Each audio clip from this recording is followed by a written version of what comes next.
तू prime minister president नहीं बन सकता है तो कच्ची रील चलाता है? ईरान यूएस का युद्ध चल रहा है, अगर ये हो गया तो क्या हो, तो गल्फ कंट्री भी करेगा ना, मिडिल ईस्ट की कंट्री। इस युद्ध के घड़ी में और एलपीजी के शॉर्टेज में तुम कच्ची कर रहा होगा। हेलो, स्कूल के बाहर गैंगस्टरी करता होगा। एक फौजी अपनी पत्नी को ये लेटर लिखता है। उनका एज कॉनी का 101 ईयर है। भारत में गौ हत्या हो रहा है। संत भगवान की जय हो। भाइयों और बहनों, मेरे प्यारे प्यारे देशवासियों, आज ईरान यूएस का लड़ाई चल रहा है। इस मुश्किल घड़ी में लोग बतिया रहे हैं, हाई ओकरा मारा, हाउ ओकरा मारा। लेकिन भाइयों और बहनों, आज इस मुश्किल घड़ी में डर सबको लगता है, गला सबका सूखता है, लेकिन डर हैसियत ने हिम्मत देखेगा। बाहुबली। भाइयों और बहनों, इस दिल का क्या करें?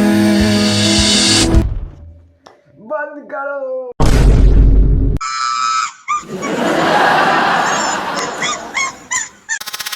तो बात आता है, ईरान यूएस का युद्ध चल रहा है, सब जानता है, हम भी जान रहे हैं, ये आड़ा मेरे। लेकिन सवाल यहाँ पे खत्म नहीं, यहाँ से शुरू होता है। काहे ईरान यूएस में इतना भयंकर युद्ध चल रहा है? ये बैल की तरह सब लड़ क्यों रहा है, समझ नहीं आ रहा है। अरे तुम लोग बोलेगा अचानक वीडियो का ऐसे कर देता है। अरे तो घर में रहते हैं तो घर में आदमी रहता है कि नहीं, आदमी रहता है तो फंस सकते हैं कि नहीं, सब समझता है। तो अब हम लोग ईरान और यूएस का स्टोरी जानते हैं, मतलब काहे सब इतना लड़ रहा है। कहानी होती है शुरू 19 अलाना फलान डिमकाना से। हाँ, 30 साल पहले की बात है। ईरान के पास सब जानता है ऑयल का रिजर्व बहुत है, तो ईरान के पास ऑयल का रिजर्व बहुत है, ठीक है। लेकिन उस टाइम क्या होता था ना कि ईरान का तेल, ईरान के वर्कर ही काम करते थे, ईरान का ही तेल निकलता था, लेकिन ब्रिटेन उस पर फायदा ले लेता था। साहब बहुत लंबे समय तक चला। लंबे समय तक जब चला तब क्या हुआ, तब हुआ यही। कुछ समय बाद एक नया पीएम आया। ईरान के जनता ईरान के जनता एक पीएम को इलेक्ट किया। पीएम का नाम था पीएम मोसाद। पीएम मोसाद जैसे आया वैसे ही मालूम है क्या हुआ, ईरान का तेल नेशनलाइज हो गया।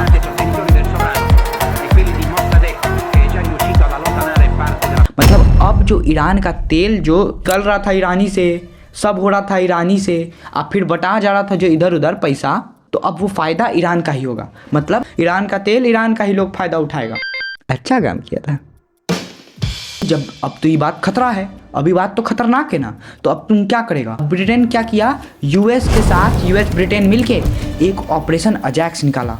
उस अजैक्स में क्या किया, पीएम मोसाद को जेल में डाल दिया और मोहम्मद रेजा पहलवी उसका पावर बढ़ा दिया। मोहम्मद रेजा पहलवी, ठीक है। इस टाइम ईरान का पीपल बहुत गुस्सा आया। मतलब अरे ये यूएस पूरे दुनिया भर में बतियाता है कि डेमोक्रेसी देंगे, आज़ादी देंगे। अभी भी क्या ट्वीट कर रहा था यूएस कि हम ईरान का पीपल रिवोल्ट करता रहे, हम उसके साथ हैं।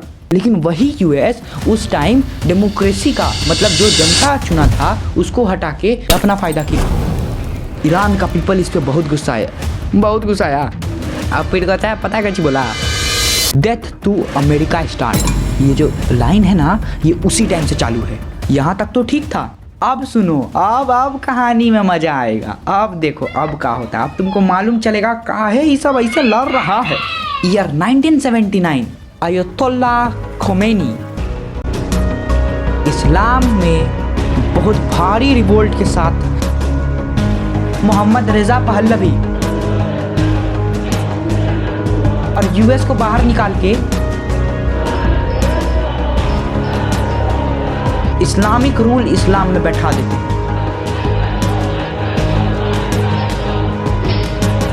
पॉइंट बहुत भयंकर है दोस्तों, अभी सीरियस थोड़ा सा। दोस्तों मेरे बात सुनिए, तो मैं जो बोल रहा हूँ दोस्तों अभी ध्यान से सुनिए, नहीं तो भी कहानी में दिक्कत हो जाएगा। कहानी बहुत इंटरेस्टिंग पॉइंट पे है, बोले तो जय सीताराम की। लेकिन अब यूएस बाहर है, मतलब सब समझता है कि यूएस अब चुप नहीं रहेगा।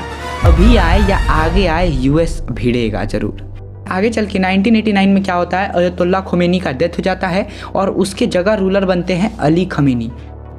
वही यही ईरान जानता था कि यूएस चुप नहीं रहेगा। जब वो बाहर निकला तभी जानता था यूएस चुप नहीं रहेगा।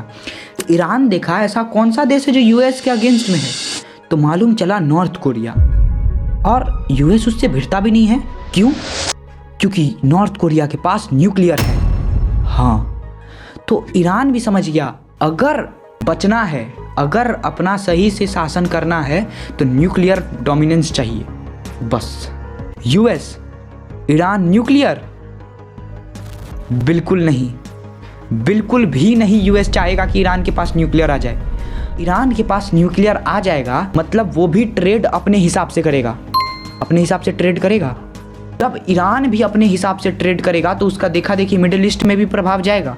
में है हटाओ डॉलर का डोमिनेंस, अब हम भी अपना हिसाब से ट्रेड करेंगे। येन में ट्रेड करेगा या इंडियन करेंसी में या चाइनीज करेंसी में, जिसमें मन उसमें ट्रेड करेगा। कौन बोलने वाला है? अगर ये हो गया तो क्या होगा? ईरान का देखा देखी तो गल्फ कंट्री भी करेगा ना, मिडिल ईस्ट की कंट्री। और यूएस कुछ नहीं कर सकता है। यूएस जहाँ तक बोला था कि हम सऊदी को सिक्योरिटी देंगे, वो कैसे देगा? ईरान के पास न्यूक्लियर है, ईरान से यूएस भिड़ ही नहीं सकता है। तो यूएस का कोई वैल्यू हुआ क्या? और यूएस अपना वैल्यू गिरने नहीं देगा, क्योंकि अगर डॉलर का वैल्यू गिरा, ट्रेड बंद, डॉलर का वैल्यू गिरा, यूएस का डोमिनेंस खत्म, मार्केट बर्बाद। अब देखे कितने 2 सप्ताह का सीज फायर हो गया ना। कौन डिक्लेयर किया है? यूएस ना। लंबा सा खत भेजा ना। समझ रहे हो मैटर कहाँ था? अभी तक तो हम लोग सोच रहे थे क्या हो रहा है जब इजराइल। नहीं नहीं नहीं। और प्लस ईरान के पास सपोर्ट भी है, हाइस्ट ऑफ स्टेट ऑफ हाउसमूज। कुछ रेखा चाहिए भाई।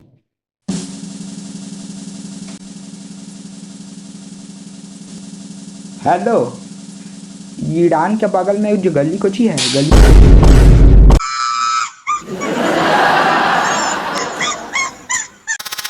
और मुझे प्यार से कहोगे क्या रे बैल ऐसे काय करता है, तो मैं कह दूं मैं काहे लड़ने के लिए मना कर रहा था दोस्तों। मैं लड़ने के लिए इसीलिए मना कर रहा था क्योंकि एक बहुत सुंदर सी कविता है, जरा सुनिए तो। सिर्फ पानी व पसीने में बड़ा अंतर है, सिर्फ पानी व पसीने में बड़ा अंतर है, एक पत्थर व नगीने में बड़ा अंतर है। सिर्फ पानी व पसीने में बड़ा अंतर है, एक पत्थर व नगीने में बड़ा अंतर है।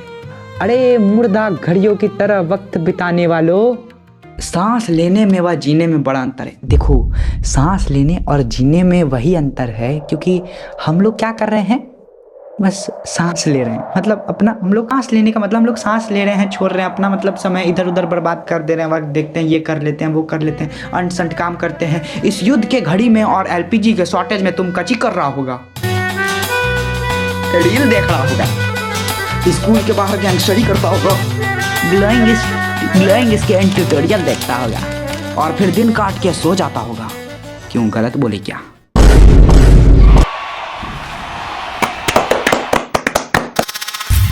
लेकिन वही हमारे सोल्जर यारा, चाहे ठंडी हो या बरसात हो, मौसम कैसा भी हो, उनको भी अपने परिवार, अपने बच्चों का याद आता है, अपनी पत्नी का याद आता है, अपनी माँ का याद आता है। लेकिन तब पर भी वो किसी से बात नहीं करते और बंदूक लेके सुबह से लेके जब तक उनका ड्यूटी रहता है या जब भी ड्यूटी रहता है तब तक खड़े रहते हैं उस बॉर्डर पे।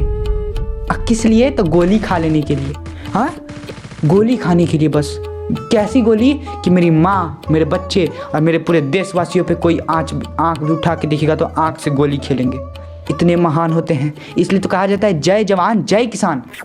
अब तुम कची करेगा, हमारे वीडियो को लात मार के भाग जाएगा, क्योंकि अच्छा बात बोले हैं तो तुम सुनेगा है। अच्छा आदमी है, सुन लेगा। लेकिन यार तुम अभी फील नहीं ले रहा होगा, अभी तू फील नहीं ले रहा होगा कि हम क्या बोलना चाह रहे हैं। किस जवान, जैसे अभी तुमको अगर रोड पे कभी जवान जाते हुए दिखेंगे तो तुम सैल्यूट नहीं करेगा शर्म के मारे। कहीं कोई लड़की देख लेगी, कहीं कोई देख लेगा, कहीं कुछ लोग सब हमको देखने लग जाएगा। लेकिन तुम जब उनके बारे में अभी तुमको फील दिलवाएंगे तो तू कहेगा भाई हम भी करेंगे। लेकिन यार एक बात बताएं यार, मेरे एक बात बताएं, हम ना छोटे थे, ठीक है, 8 क्लास का बात है, 8 क्लास का, ठीक है। 8 क्लास में एनसीईआरटी का एक चैप्टर है कोई, ठीक है, शायद फर्स्ट ही चैप्टर है, एक सोल्जर पे, ठीक है। क्या होता है उस सोल्जर में कि उस टाइम शायद वर्ल्ड वॉर 1 का टाइम है। उसमें जैसे हमको थोड़ा बहुत, हमको जितना याद हम बताते हैं। नहीं, स्टार्टिंग यहाँ से नहीं था। स्टार्टिंग हमको याद है। स्टार्टिंग होता है कि एक ऑथर है, ठीक है, उनको ना पढ़ने वाला किताब चाहिए था। तुम्हारे पास था तो पढ़ता नहीं है। तो ऑथर जो होते हैं, ऑथर को ना पढ़ने का किताब चाहिए था। हाँ, वही जिस पे तुम पढ़ता होगा, ठीक है, जो सीताराम की। तो ऑथर को ना पढ़ने का किताब चाहिए था, तो उनको शायद ना कबाड़ी वाली दुकान में या कहीं पे उनको दिखा था। तो वो क्या किए थे, उसको खरीद लिए थे। वो थोड़ा जला टाइप का था, जला हुआ था थोड़ा सा, तो उसको क्या किए थे, खरीद लिए थे, ठीक है। तो जब उसको रिपेयरिंग करवा रहे थे ना, तो उसका आखिरी एक ड्रॉवर था, उसके अंदर भी एक ड्रॉवर होता है, और ड्रॉवर के अंदर भी एक ब्लैक कलर का टिन का बॉक्स होता है। उसमें जब उसको खोले थे ना, तो शायद उनको एक चिट्ठी मिला था। हाँ, चिट्ठी मिला था। तो चिट्ठी मिला था ना, तो उस चिट्ठी को वो पढ़े थे। तो उस चिट्ठी में लिखा होता है, एक सोल्जर, मतलब एक फौजी अपनी पत्नी को ये लेटर लिखता है। बहुत सुंदर है, बहुत सुंदर। सुनना पक्का सुन, बहुत मजा आएगा अभी, बहुत मजा आएगा अभी, ध्यान से सुनो। तो वो लिखते हैं कॉनी अपनी पत्नी को। उस पे लिखा हुआ था शायद जिम लास्ट लेटर, ठीक है, जिम का ये आखिरी लेटर है। उनकी पत्नी का नाम कॉनी था। क्या होता है, जिम होते हैं ब्रिटिश के कैप्टन, ठीक है, और ब्रिटिश और जर्मन में लड़ाई हो रहा है। जर्मनी के टाइम में जर्मनी से लड़ाई चल रहा है ब्रिटिश का। सब के सब ट्रेंचेस में छुपे हुए थे। एक जर्मन का एक फौजी उधर से एक सोल्जर इन लोग को वाइट फ्लैग दिखाता है ब्रिटिश को। तो जिम तो कैप्टन थे, तो अचानक ये क्या, तो वाइट फ्लैग जो होता है ना, वो पीस का सिंबल होता है, शांति का। क्या होता है, हैप्पी क्रिसमस डे उधर से चिल्लाता है सब। क्रिसमस का दिन था, फिर सब फौजी हैप्पी, मतलब अब तो दोस्त, मतलब भले ही देश ना लड़ रहा है, लेकिन फौजी में तो दिल है ना, तो वो लोग एक दूसरे के साथ क्या करते हैं, हैप्पी क्रिसमस, केक एक दूसरे को खिलाते हैं, बांटते हैं। हाँ, जहाँ लड़ाई होने वाला है, एक दूसरे की सेना जो लड़ाई करने के लिए आए हुए हैं। अब सोचो, अब सब मिलके फुटबॉल खेल रहे हैं। क्या करते हैं, अपना कोट उठा के नीचे रख देते हैं और सब फुटबॉल खेल रहे हैं, सब सोल्जर। अब ये तो कैप्टन थे, इनको देख के थोड़ा आश्चर्य हुआ, लेकिन ये भी समझ गए कि हाँ, भले ही लड़ाई दो देश के बीच में है, लेकिन इसमें तो क्या होता है, दोनों कैप्टन बात करते हैं कि आप कहाँ के, आप क्या करते थे पहले, हम टीचर थे, आप कहाँ थे, तो हम ये थे, जर्मन वाले बोलते हैं। तो ना इसी बीच में दोनों में से एक सोल्जर, शायद जर्मनी के ही वाले, जो जर्मन के कैप्टन थे, वो बोलते हैं, काश ऐसे ही बड़े बड़े देशों के युद्ध भी टल जाते। जैसे फुटबॉल में सब खेल रहे हैं, हार जीत से जो जीता सो जीता, जो हारा सो हारा। ना कोई बच्चा अनाथ होता, ना किसी की पत्नी मरती। ऐसे ही होता तो बहुत अच्छा होता। और धीरे धीरे शायद सुबह होने वाली थी, तब इतना बातचीत होके सब अपने अपने गुफा में आ जाते हैं। गुफा केव टाइप का था ना, ट्रेंचेस में शायद, या गुफा में आ जाते हैं। और फिर क्या होता है, फिर मालूम है क्या होता है, फिर होता क्या है ना, कि उधर से गाना कुछ गाते हैं, जैसे नहीं होता है, हम लोग नहीं गाते हैं, भेम भेम भेम लड्डू खाने के मशीन, तो उधर से कोई बोलता है बी, तो ऐसे नहीं होता है। तो वैसे ही ऐसे भी, तो वैसे ही इधर से कुछ गाना गा रहे हैं, तो इधर से कुछ गाना गा रहे हैं, सब मतलब अपने में गाना से ही लड़ाई कर रहे हैं। एक ज़्यादा जोर से गा रहा है, तो उसका कोई आगे गा दे रहा है, ऐसे ही हो रहा है। आगे क्या होता है, अब ऑथर इतना लेटर पढ़ के, ऑथर को बंद करके, लेटर पे जो एड्रेस लिखा हुआ था ना, वहाँ जाते हैं। ऑथर जब एड्रेस पे जाते हैं, तो वहाँ का घर जला हुआ था। तो आसपास के आदमी से पूछे कि यहाँ इस एड्रेस का घर जला हुआ है, तो बोलते हैं यहाँ जो औरत रहती थी, वो थोड़ा दिमागी तौर से थोड़ी डिस्टर्ब लग रही थी। तो वो क्या करती थी, लाइट नहीं जला के कैंडल जलाती थी। तो शायद वही कैंडल की वजह से ना घर में आग लग गया। तो वो अब उधर शहर के दूसरे तरफ रहती हैं। तो ऑथर पूछे, ऑथर मतलब जो कहानी लिखे हैं, वो जो जिनको रॉयल टफ डेस्क में वो मिला था लेटर, तो ना वो पूछे कहाँ रहती हैं, तो वो बता दिए, ओल्ड मैन जो थे ना, वो एड्रेस बता दिए कि उधर रहती हैं। तो ऑथर अब वहाँ जाते हैं। तो वहाँ अब नहीं, मतलब एक बड़ा से एरिया में, एक थोड़ा सा जगह पे, तो वहाँ पे अब वो जाते हैं। वहाँ जाते हैं ना, तो वो बैठी हुई थी, अकेली थी, क्रिसमस का टाइम था उस दिन, क्रिसमस के ही दिन ऑथर भी जाते हैं। तो जाके जैसे कॉनी जी, जो भी उनकी वाइफ का नाम कॉनी था, तो वो जैसे उनको देखती है ना, तो उनको लगता है जिम आ गए हैं उनके पति। और वो क्या करती हैं, उनका हाथ पकड़ के कहती हैं तुमने कहा था कि तुम अगले क्रिसमस आओगे और तुम आ गए। ये मेरे लिए द बेस्ट क्रिसमस प्रेजेंट है।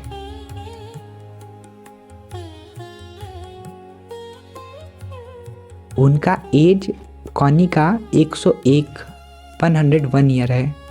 ये तो जीते जी मरना हुआ ना दोस्तों, आप बताइए। हमसे जो हमारे जवान हैं वो तो वास्तव में युद्ध में अब नहीं रहे। जिनसे वो खेला करते थे शायद उन्हीं में से किन्हीं को गोली मार दिया, बहुत मारना भी नहीं चाहते होंगे तब पर भी मार दिए। और एक जीते जी उनके इंतज़ार में मर रही हैं। सोचो एक बच्चा को जब पूछा जाता होगा क्या कर, जैसे फादर का नाम क्या, नहीं तो बोलता होगा नहीं है, तो कितना उदासी सा छा जाता है ना। जैसे क्लास में कोई बोला तुम्हारे पापा का क्या नाम है, ऐसे जैसे मम्मी क्या करती हैं, पापा क्या करते हैं, तो जब बोला जाता है पापा नहीं है तो कितना अजीब लगता है ना। अब आप लोग समझे कि हम क्या बोलना चाह रहे हैं। अब आप बोलेंगे कौन सही है कौन गलत है ईरान यूएस में, तो भाई हम चाहते हैं कि ज़्यादा से ज़्यादा सब मित्रता कर ले, क्योंकि कोई तुम्हारा फ़ायदा नहीं देखेगा। अगर कोई तुम्हारा फ़ायदा देखता तो ऐसे ही तुम नहीं समझते हो, लेकिन ना देश में अगर तुम कुछ बड़े मुद्दा पे आवाज़ उठाओगे ना और ज़्यादा आग भड़क जाएगा तो बोलता है सब कि उधर से अटैक करो, उधर से अटैक कर दिया, अरे अरे पकड़ो पकड़ो मारो मारो, और फिर इधर से उधर, हाँ हम जीत गए हम हार गए। तो अब इस पे तुम लोग बोलोगे हम क्या कर सकते हैं। तू बोले थे ना रील चला सकता है, गैंगस्टरी कर सकता है, सो सकता है दिन भर। तू भी तो एक अच्छा आदमी बन सकता है, तू भी तो शासक बन सकता है, तू भी तो भारत को गौ हत्या से मुक्त कर सकता है। भारत में गौ हत्या हो रहा है, उस सबको डर भय नहीं है। हम पहले भी बता दे रहे हैं, अभी बता दे रहे हैं, अभी भी समय है, मेहनत कर, सही करना, सही के साथ तो भगवान है ना, सब होगा सही। बस तू करना, तू जो सोचेगा सो बन जाएगा, बस कर बन। भारत को गौ हत्या से मुक्त करना है। हमको नहीं मालूम है दूसरे देश में क्या होता है, दूसरा देश भी जब मेरा होगा तो हम अपने बारे में सोच लेंगे, लेकिन गलत जो हो रहा है उसको तो नहीं ना। कैसे किसका औकात है भाई, कौन अपना ऐसा देश है जो अपने हिसाब से अगेंस्ट चलता है। यूएस तो अभी फिलहाल में बात ही आ रहा था, यूएस तक में इतना किसी का हिम्मत नहीं ना है प्रभु जीसस क्राइस्ट की जी उनके अगेंस्ट जाए, इतना जीसस क्राइस्ट के, माफ़ करना, जीसस क्राइस्ट के अगेंस्ट जाने में यूएस का भी हिम्मत नहीं है। और भारत में जिनमें सारे भगवान और देवी देवता का वास हैं, उन गौ माता का हत्या हो रहा है। अभी फिलहाल में ब्रज में एक गौ हत्या से वो जो बाबा जी बचाते थे, उन बाबा जी का मतलब मृत्यु हो गया, शायद ट्रक ही वाला चिप दिया वही या कुछ। जय सीताराम की, संत भगवान की जय हो। लेकिन क्या भारत में ये सही है? तुम लोग नहीं कर सकते हो। धुरंधर के फिल्म पे तुम लोग एकदम लंबा सा लड़ी लगा देगा बोल बोल के। गौ हत्या बैंड करने पर नहीं कर सकता है। तू बन सकता है, तू भी तो शासक बन सकता है, तू प्राइम मिनिस्टर प्रेसिडेंट नहीं बन सकता है तो कच्ची रील चलाता है।